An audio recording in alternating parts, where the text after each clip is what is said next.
Bismillahirrahmanirrahim.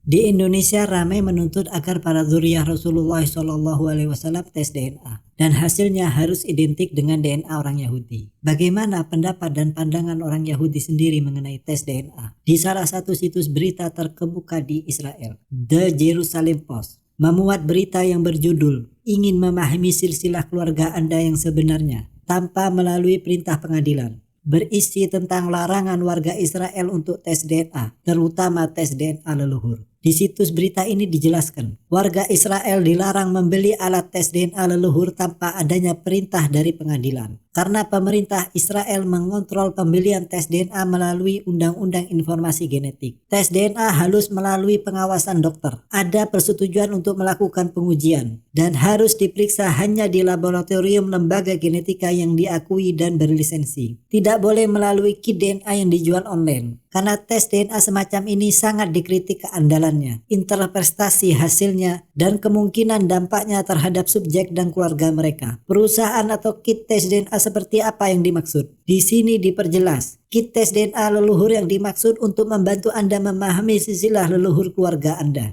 latar belakang etnis, asal-usul keluarga, catatan keluarga, dan bahkan dapat membantu Anda menemukan leluhur Anda. Setelah mengirimkan beberapa sampel ke laboratorium komersil untuk diuji, hasilnya biasanya akan Anda terima dalam waktu 6-8 minggu. Menurut beberapa situs, bahkan ada indikator yang dapat memberitahu Anda apakah Anda memiliki DNA Yahudi atau tidak. Bahkan dapat membedakan apakah Anda memiliki DNA Yahudi Ashkenazi atau Yahudi Ethiopia atau yang lainnya. Jadi jelas, yang dimaksud di sini adalah perusahaan seperti Family Tree DNA. Undang-Undang Informasi Genetik yang mengatur tes DNA warga keturunan Yahudi dapat di-download di situs website milik Yahudi, jewishvirtuallibrary.org.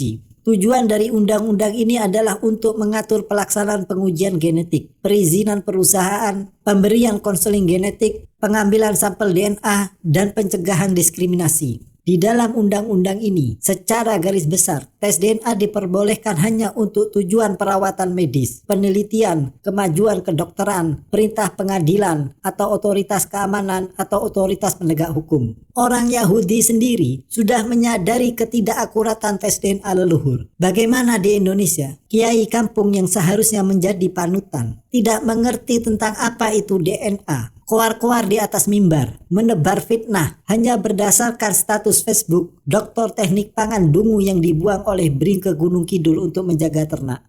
Sekian, terima kasih.